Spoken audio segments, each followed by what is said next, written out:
जमीनी विवाद को लेकर दो गुट आमने सामने, तहसील प्रशासन पर मिलीभगत का लगाया आरोप।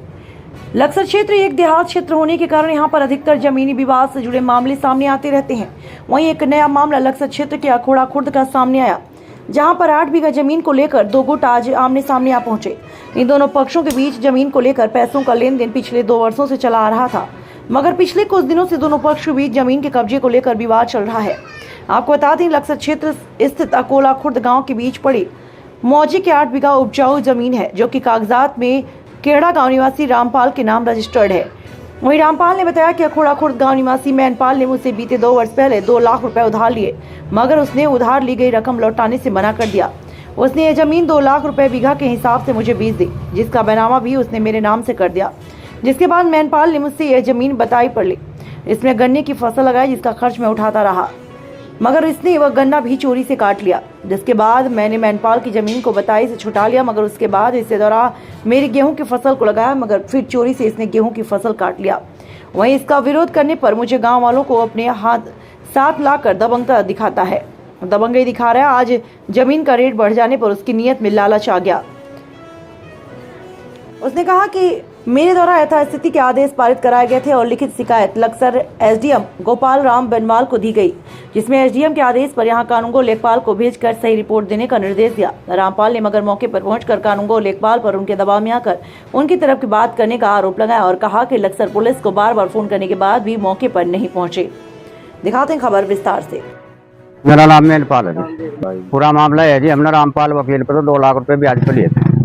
ये कहने लगा कि मैं नोट ही कर रहा, इन्ना नोट मैंने पढ़ा आदमी हूँ, बच्चों ने मुझे साइन करने सिखाया, पढ़ा गया मैं, मेरे बच्चे पढ़े गया और ये इन्ना मेरे पर बैनामा करवाया और बैनामा करवाया का हम इसके पैसे देने गए 2020 में।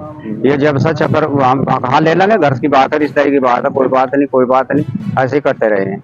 ऐसे करतो इन्होंने इस दाखिल खारिज करवा लिया जी। मेरे पास 3 बैंकों के कर्ज कार्ड है जी, एक तो पंजाब का, एक यूनियन का और एक मुंडा खेड़े का।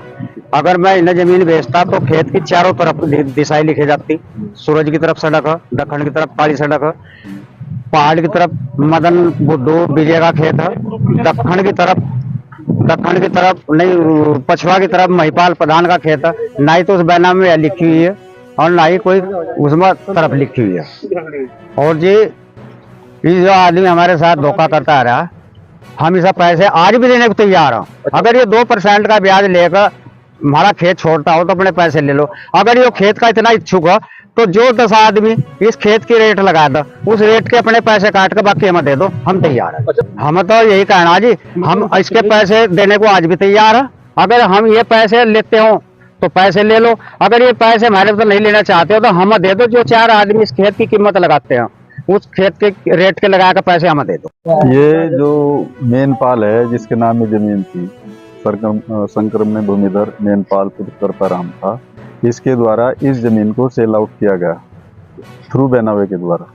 और इसमें 2 लाख रुपए की कीमत जो है इस जमीन की इसमें बैनावा किया है, वो इसे खुद से स्वीकार कर रहा है उस बात को। मेरी इसमें कोई 2 राय नहीं है, ये सच्चाई बता रहा है बिल्कुल कि 2 लाख रुपए में बैनावा किया है। एक लिखित दस्तावेज है, मेरे द्वारा कोई रचित नहीं है। वहाँ पर हमारे रजिस्ट्रार महोदय हैं, उनके समक्ष बयान है इनके, अन्य और जो टाइपिस्ट हैं एरा वगैरह हैं, सभी के बयान वहाँ पर हैं। लेकिन इसके मन में आज जमीन की कीमत अधिक हो जाने के कारण बेईमाना आ गया है। इस कारण से ये जो है परेशान कर रहा है। और रही जमीन के कब्जे की बात, जमीन का कब्जा पिछले साल इन्होंने दे दिया गया था। ये हमारी रिश्तेदारी जो गिद्धावाड़ी गांव पड़ता है, वहाँ पर हमारे मौसा जी हैं, इनकी लड़की वहाँ पर ब्याही है। तो कहने लगे मैं गरीब आदमी हूँ और बाबूजी ये जमीन औरों को भी दे गए, मुझे ही दे दो। तो मैंने इसकी गरीबी को देखते हुए इस जमीन को दे दिया था बटाई पर, चौथाई पर। और इसने मेरा गन्ना लगाया था और वह गन्ना इसने चोरी से काटा है। मैं मुकदमा लिखवाने के लिए भी जा रहा था, लेकिन जो सोनू नाम का व्यक्ति है जिसके पास ये नौकर लगा रहा, उसने कहा था बाबूजी कोई बात नहीं, इस गरीब आदमी को माफ कर दो और मैं 16 लाख रुपए में तुम्हारा जनवरी में बैनावा ले लूंगा, जो भी वर्तमान की कीमत आंकी गई है। लेकिन इसके बाद भी जनवरी में इन्होंने कोई ऐसी बात नहीं रखी और उस गलत रूप से जो है ये जमीन पर पोजीशन करना चाह रहे हैं। इनके द्वारा जो निष्पक्षता की बात है, इन्होंने निष्पक्ष बयान नहीं लिए गए हैं। अभी बाहर के 2-3 लोग आए थे, उन्होंने बताया वकील साहब का गन्ना था, लेकिन इन्होंने नोटेड नहीं किया है और इस पर मुझे भारी आपत्ति है। चूंकि जो सत्यता को उजागर करना चाह रहे थे वो तथ्य छिपा रहे हैं सामने मौके पर। हम लोग कह रहे हैं कि आप उसे दें, लेकिन ये लिखना नहीं चाह रहे हैं उस चीज को। ये बीच पड़ी मौजे में स्थित है और कल मेरे द्वारा इसमें यथास्थिति के आदेश पारित किए गए थे, जिस पर का आदेश एसडीएम महोदय लक्सर द्वारा किया गया था और एसएचओ साहब को भी निर्देशित किया गया था कि मौके पर यथास्थिति बनाए रखकर जो भी फसल वर्तमान में खड़ी हो उसे काटने ना दिया जाए। उसी के परिप्रेक्ष्य में आज प्रशासन यहाँ पर आया है और इसमें कार्रवाई की जा रही है। खुर्द में एक व्यक्ति के द्वारा एक प्रार्थना पत्र दिया गया था, जिसमें उनके द्वारा ये कहा गया था कि मेरी गेहूं की जो फसल है उसे नहीं काटने दी जा रही है।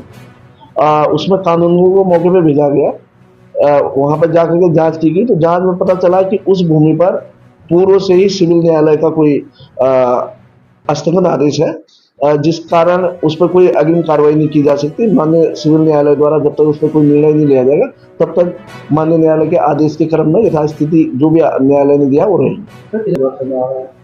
मेरे संज्ञान में तो अभी आया 2 दिन पहले और मैंने तत्काल टीम भेजी।